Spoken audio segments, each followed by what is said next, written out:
And welcome back to Houston City Beat. I'm Mike Acosta here with Dr. Sara Whiting, here with the HERA program at NASA. Dr. Whiting, thank you so much for joining us. Thank you for having me. You know, it's really great what Dr. Whiting does here at NASA. You essentially are teaching people how to live on the moon, how to live on Mars. And that's something that hasn't been done really ever before. I mean, you're at the forefront. You talk about lunar exploration with the Apollo program and the whole inception of NASA, but now we're in this really exciting phase where we're starting to really actually go towards how do you create an environment for humans to live on Mars and the moon. So what is the main thing? Oxygen, right? Building that. But how do you approach that? I mean, that is a huge project. It's something that you are continuously entrenched with here at NASA. What is the most, I guess, interesting or exciting aspect of that for you? I think for me, it's the fact that we get to try this out before actually going. Yeah. That we get to figure out what works, what doesn't work before we actually have to be in the situation where we have to make it work. Yeah. So we have ample opportunity here on Earth to try out different scenarios, different technologies, different needs, so that when we are ready to go to Mars, we're ready. Yeah. And so Mars is it's about a 6-month voyage from Earth. And you know, the whole aspect of being in space is hazardous because, you know, as I like to say, Earth is, you know, we're already in space, right? On Earth, you know, we can walk outside of our houses and we can go outside. We don't have to wear a spacesuit, and Earth is naturally designed for us to live on it. But Mars is an interesting planet because it had an environment a lot like Earth. So what kind of things do you learn about that planet in relation to where we're at right now? Well, a lot of what we do in HERA, the Human Exploration Research Analog, is learning how to live in an isolated and confined environment away from Earth. So right now our space operations are very tied to Earth. We resupply our crews, we have direct communications to help out, we have ground crews to help solve problems.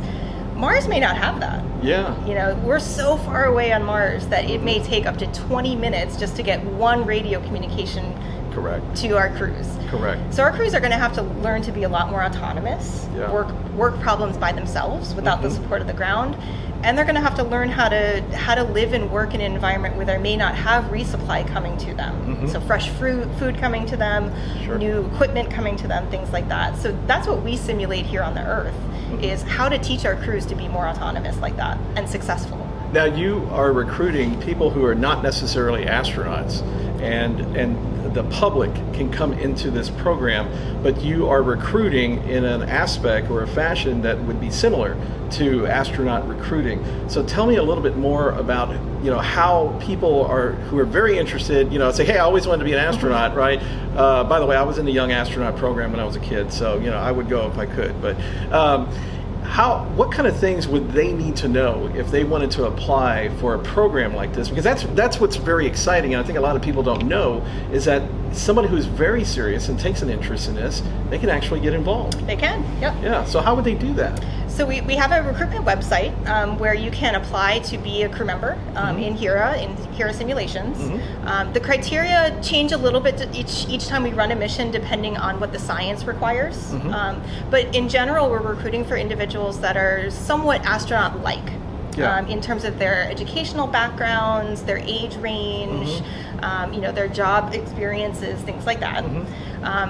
But we're really looking for individuals with a high degree of motivation to contribute to the space field, to either wanting to be an astronaut themselves, but we often get people who don't want to be astronauts but just want to help us get to the moon, get to Mars, experience what it might be like to live like an astronaut. So talk to us a little bit about the window of opportunity that we have right now. You know, what is the next schedule? What is the next project? You know, how does that fit in with somebody? Our next set of missions is starting in January 2024. But we recruit on a rotating basis. So we recognize that not everybody can take 45 days out of their life, out of their job to do a mission. So what we like to do is, if anyone is interested, we encourage them to apply, and we have different cycles where we will go through and screen individuals, make sure they're ready and able to do this. And even if they can't make the next mission, we'll keep them on the list for the future missions. Okay. So that when you are ready, when your schedule allows, Sure. We don't want anyone to lose their job because they want to come work with us. Sure. So we'll Sure. try to make it work for you. Yeah. So is this a volunteer position, or are they paid by NASA, or is this a volunteer position? It's volunteer in the sense that we ask people to volunteer their time. Yeah. We don't want you to think of this as a job. Correct. But we do recognize it's a significant sacrifice. 45 days of your Yeah. life giving to us is a big Yeah. sacrifice. So we do have some payment that we give to our research subjects. But that's not the main reason most people do it. Yeah, I think it's just the excitement of being part of a program that is really going to set the stage for the future. Yeah. And that's really what NASA, the spirit of NASA is exploring the unknown, because the unknown is there, and it's for the betterment of humans and to know what is around us. Because if, in particular, like the United States in particular, if we don't know, somebody else is going to want to know. And it's always for the betterment of your country or for the human race to know what is exactly out there. Now you're also training for the Artemis program is now fully underway. Our Artemis 2 is coming up, I believe next year, right, in 2024. We just had the unmanned Artemis 1, which went around the moon, but the moon base, and that is something that's really exciting because it goes back to an era when Apollo was flying and they were talking about the future. We had the Apollo 11 anniversary just recently, and when they went out, when Neil Armstrong and Buzz Aldrin on that very first mission, they were out there on the moon surface for about 2 hours. This is days and years that we're talking about. We're really talking about the evolving of what was started back in the 60s. What about that? All that excitement. I mean, just going back to the moon. It's a lot closer to Earth, it's our moon. And tell us a little bit about that type of planning. Is it any different than what you're doing for Mars? It is and it isn't. It's different in the sense that we will still have regular communications, that we'll be able to resupply a little bit easier than going to Mars. But we're really looking at the moon as a stepping stone to Mars. Correct. So moon to Mars. Correct. So for us, HERA is an analog on Earth. It's a ground analog. But the moon is an analog for Mars. Can you explain a little bit why we would have a lunar base in between Earth and Mars a little bit? Sure. Well, first and foremost, it helps us in the human research world to learn what the human body needs to adapt to different gravity fields. That the moon is 1/6 G Correct. of Earth. Yeah. The human body's never been built for that. It's been built for Earth. Yeah. And there's different changes that happen, different adaptations that happen, some good, some bad, some neutral.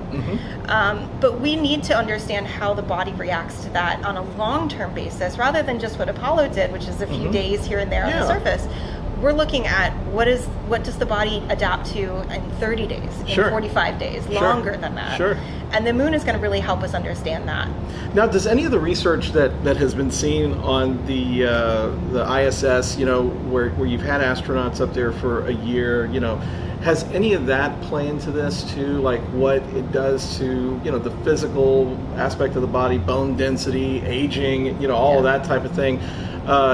Does any of that go into this, what you've learned from the ISS? Absolutely.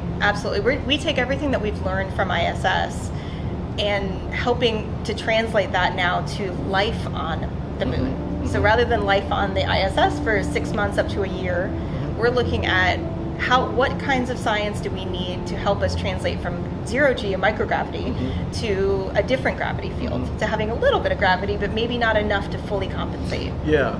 Now, way in the future, at least I think it's way in the future, it's going to be very interesting when you actually have people that are not born on Earth. That will eventually be there. I have to imagine that is something that you are studying, something that is one of the goals, that people are going to be essentially living in a Mars neighborhood, so to speak, an environment, or even a lunar base where people might actually be born on there. Is that part of your study as well? Not yet. What we're really looking at is long-term habitation, but not quite fully permanent life on the moon or on Mars. Yeah, so you want, right now you're still looking at humans on a rotational basis, right? That's a little bit further on. Yeah. What about, what if you had to tell people what is the main takeaway from the program that you're working on, what would that be? It's that you yourself and the public can contribute to these space missions even if you're not an astronaut. Yeah. That by us running these simulated missions, we're learning what we need to do to get to those goals, and eventually start flying more commercial partners and private astronauts, and making space available to everybody. Yeah. Are you from Houston? I'm not originally, but I've been here for about 6 years. Then you are a great Houstonian, because so many of our great Houstonians are not from Houston originally, but you are a Houstonian, and you have a great story here at NASA. So Dr. Whiting, thank you so much for joining us today on Houston City Beat. We really appreciate it, and best of luck with the HERA program. Absolutely. Thank you for having me. Thank you.